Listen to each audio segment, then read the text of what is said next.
Hello కానమోకు కథావచనం మోహనవచనం పరిజ్ఞాన హితబాండం నిత్య చదువరి శ్రోతలకు ఆహ్వానం నమస్కారం.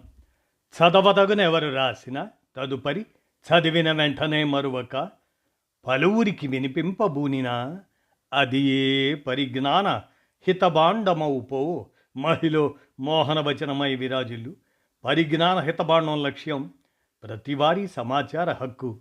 ఆస్ఫూర్తితోనే ఇప్పుడు ప్రముఖుల జీవిత విశేషాలు శీర్షికన father of laboratories S S Bhatnagar అనేటువంటి అంశాన్ని డాక్టర్ దేవరాజు మహారాజు అందజేయగా మన కానమోకు కథావచనం శ్రోతలకు మీ కానమోకు స్వరంలో ప్రముఖుల జీవిత విశేషాలు శీర్షికన వినిపిస్తున్నాను. వినండి.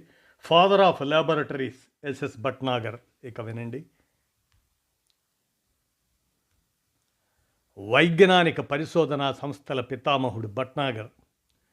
కొందరు తమని తాము గుర్తించుకుంటారు, తాము నివసిస్తున్న సమాజ అవసరాల్ని గుర్తిస్తారు, తమ కర్తవ్యాన్ని తమకు తామే నిర్దేశించుకుంటారు, తాము నడుస్తూ సమాజాన్ని ముందుకు నడిపిస్తారు. బాధ్యత గల శాస్త్రవేత్తలు చేసింది చేస్తున్నది ఇదే. ఈ కోవకు చెందిన భారతీయ శాస్త్రవేత్తల్లో శాంతి స్వరూప్ భట్నాగర్. త్వరలో ఆయన జయంతి ఫిబ్రవరి 21. మరి అంటే దాదాపు 122 శాంతి స్వరూప్ భట్నాగర్ ఆయన 1894 కాబట్టి ఈ ఫిబ్రవరి 21 నాటికి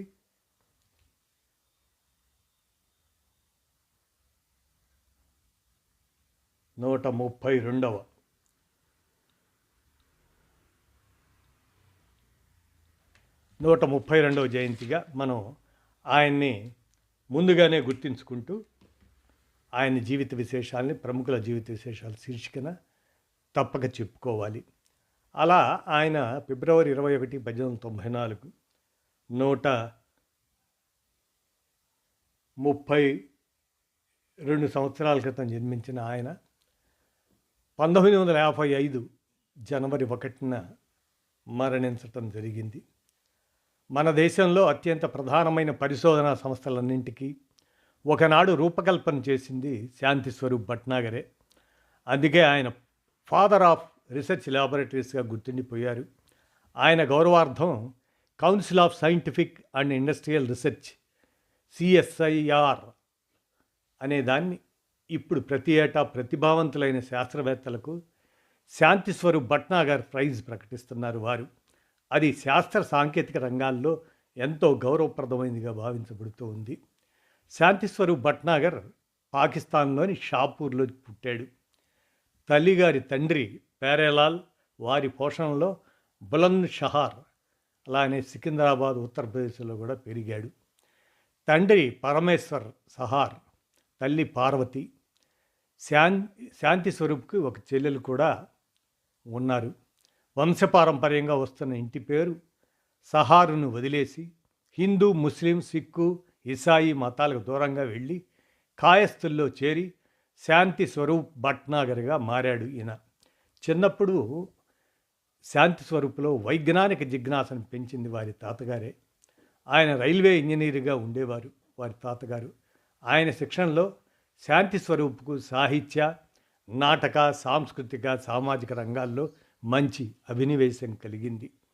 ఆ దశలో తండ్రి సహాధ్యాయి అయిన లాలా రఘునాథ్ సహార్ ఆయన దృష్టిలో పడ్డాడు. ఆయనే స్వయంగా వచ్చి తన మిత్రుడి ఆత్మశాంతి కోసం శాంతి స్వరూప్ చదువు బాధ్యతను తనకు అప్పగించాలని కోరారు. అప్పటికే శాంతి స్వరూప్ తండ్రి గారు చనిపోవటం వల్ల అతని మిత్రుడు హై స్కూల్ హెడ్ మాస్టర్ అయిన లాలా రఘునాథ్ అలా అడిగారు. శాంతి తల్లి, తాతగారులు కాదనలేకపోయారు. శాంతి స్వరూప్ తల్లి, తండ్రి, తాతగారులు అన్నమాట. లాలా రఘునాథ్ శాంతిని సొంత బిడ్డలా చూసుకునేవారు. దానికి తోడు శాంతి స్వరూప్ ప్రభుత్వ విద్యార్థి వేతనం సంపాదించుకున్నాడు. అందువల్ల ఆయన పోషణకు సంబంధించి ఆర్థిక భారం ఎవరి మీద పడలేదు. అక్కడి సైన్స్ ఉపాధ్యాయుడు మౌల్వీ తాలబ్ ఆలీ ఎబంద్ ప్రోత్సాహంతో అద్భుతాలు చేసి చూపాడు. ఫ్లాస్కులు, టెలిఫోన్లు, కాలింగ్ బెల్స్, స్టీమ్ ఇంజన్లు వంటి ఎన్నో పరికరాలు చేస్తూ ప్రదర్శిస్తూ ఉండేవాడు ఈయన. విద్యార్థులందరికీ గొప్ప ఆదర్శప్రాయుడయ్యాడు శాంతి స్వరూప్. శాంతి స్వరూప్ డిగ్రీ పరీక్షలో సిలబస్లో లేని అంశాలు రాశాడు. ఆ విషయాలు పరీక్షాధికారికి బోధపడక మార్కులు ఇవ్వలేదు. ఫలితంగా పరీక్ష తప్పాడు. అప్పటికే పెద్దవాళ్ళు పెళ్లి చేశారు ఈయనకి. డిగ్రీ పూర్తిగా లేదు, ఉద్యోగం లేదు, ఆదుకునేవాళ్ళు లేరు. ఇలాంటి పరిస్థితులు దేశంలోని సగటు యువకులు చాలామంది ఎదుర్కొన్నవే. ఇలాంటి స్థితిలో ధైర్యంగా నిలబడి ఒక గొప్ప శాస్త్రవేత్తగా ఎదగటం అంటే అతనిలోని పట్టుదల, కృషి, నిజాయితీ, నిబద్ధత ఎంతటిదో మనం అర్థం చేసుకోవాలి.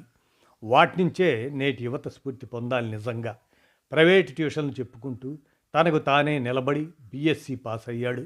దాంతో ఫోర్మెన్ కాలేజీలో డెమాన్స్ట్రేటర్గా ఉద్యోగం సంపాదించాడు. అక్కడే మాస్టర్ డిగ్రీ కోసం ప్రొఫెసర్ జేఎం బినాడే దగ్గర ప్రైవేట్ అభ్యర్థిగా ఎన్రోల్ అయ్యాడు. The effect of absorbed glass on the surface tension of water అనే అంశంపై డిజర్టేషన్ పూర్తి చేసి స్నాతకోత్తర పట్టా సాధించాడు. తన విద్యార్థులందరిలోకి తలమానికమైన వాడని ప్రొఫెసర్ బినాడే శాంతి స్వరూప్ గురించి ఎంతో గొప్పగా చెప్పుకునేవారు. ఆ వెనువెంటనే దయాల్ సింగ్ స్కాలర్షిప్తో భార్య లాజవంతి నగలు అమ్మిన డబ్బుతో 1919లో భట్నాగర్ లండన్ వెళ్ళారు. యూనివర్సిటీ కాలేజీలోని రామ్సే లాబొరేటరీలో డైరెక్టర్ డొన్నాస్ ఆధ్వర్యంలో సర్ఫేస్ టెన్షన్పై పరిశోధన సాగించారు. ఇన్వెన్షన్ ఆఫ్ ఎమల్షన్స్ అనే విషయంపై 1921లో డిఎస్సి పట్టా పొందారు. ఆ సమయంలో జేసి బోస్, సివి రామన్, సిసిరే మొదలైన వాళ్ళంతా లండన్లో ఉన్నారు. బెనారస్ హిందూ యూనివర్సిటీ వారు వీరందరినీ సంప్రదించి చివరకు శాంతి స్వరూప్ భట్నాగర్కు ఫిజికల్ కెమిస్ట్రీ అధ్యాపకునిగా స్వదేశం తిరిగి రమ్మని ఆహ్వానించారు. అట్లానే భట్నాగర్ తిరిగి రావటమే కాదు, బీహెచ్యులోని ప్రయోగశాలని అభివృద్ధి చేశారు. ఫోటో కెమిస్ట్రీ, కొల్లాయిడ్ జియో కెమిస్ట్రీలో చాలా విలువైన పరిశోధనా పత్రాలు ఈయన ప్రచురించారు. అవి తరువాత తరం పరిశోధకులకు ఎంతో ఉపయోగపడ్డాయి. 1923లో Lahore university chemical laboratory director పదవికి శాంతి స్వరూప్ ఆఫర్ చేశారు. కానీ అప్పటికే ఆ పదవి కోసం ఓ బ్రిటిష్ వారు ప్రొఫెసర్ విల్సిడెన్ పెద్ద ఎత్తున ప్రయత్నిస్తున్నాడు. పైగా పోటీ నుంచి తప్పుకోవాలని భట్నాగర్పై ఒత్తిడి తెచ్చాడు. భట్నాగర్ వెనక్కి తగ్గలేదు. చివరకు ఆ ఇంగ్లీష్ శాస్త్రవేత్త ప్రయత్నాలు మానుకొని వెళ్ళిపోయాడు. దేశం బ్రిటిష్ వారి పాలనలో ఉన్నప్పుడు ఒక బ్రిటిష్ వాడిని ఎదుర్కొని ఒక భారతీయుడు తన ప్రతిభతో డైరెక్టర్ పదవి సాధించడం అంటే మామూలు విషయం కాదు. 1942 సెప్టెంబర్లో Bhatnagar CSIR council of scientific and industrial రీసెర్చ్కి రూపకల్పన చేశారు. త్వరితగతిన దేశం పారిశ్రామికంగా ఎంతో పురోగతి సాధించింది. ఒకవైపు టాటా స్టీల్ వారు సర్జికల్ స్టీల్ తయారు చేయడం ఆరంభించారు.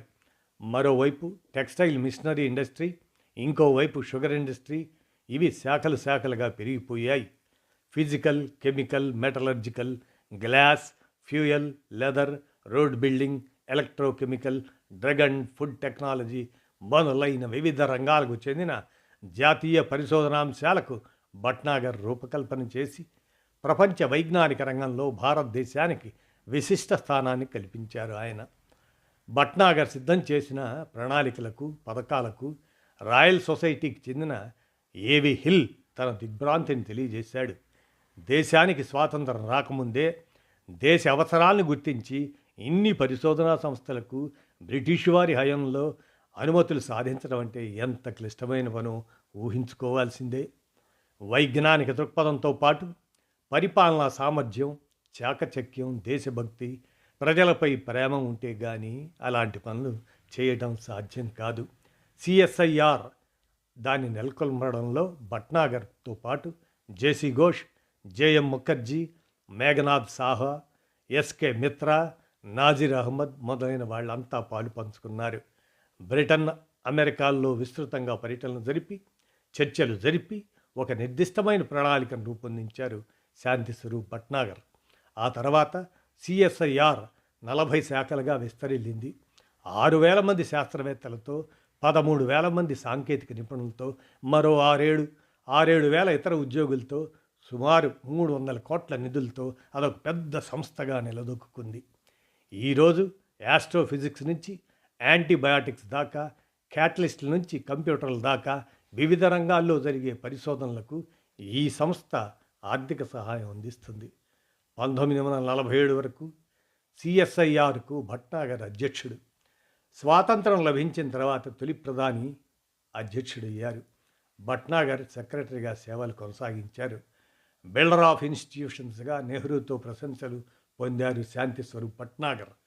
సమయానుకూలంగా నిర్ణయాలు తీసుకొని అందరినీ ఆకట్టుకోవటంలో శాంతి స్వరూప్ సిద్ధహస్తులు.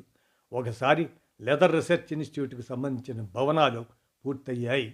ప్రారంభోత్సవానికి పెద్ద పెద్ద వాళ్ళంతా వస్తున్నారు. బిల్డింగ్లో మాత్రం ఎక్కడా ఏమీ లేవు. అప్పుడు శాంతి స్వరూప్ భట్నాగర్ వెంటనే మ్యూజియం అధికారులను అడిగి అందులోని జంతువుల స్టఫ్డ్ మోడల్స్ తెప్పించారు. వాటిని అందంగా భవనంలో అమర్చి ఏర్పాటు చేశారు. దాంతో కొత్త భవనానికి వింత శోభ వచ్చింది. జంతు చర్మాలపై పరిశోధన చేసే సంస్థ కాబట్టి ఆ జంతు మోడల్స్, వాటి అమరిక అందరికీ నచ్చింది. మరోసారి తమిళనాడు కారైకుడిలోని సెంట్రల్ ఎలక్ట్రోకెమికల్స్ రీసెర్చ్ ఇన్స్టిట్యూట్, దాని విషయంలో అలాగే జరిగింది.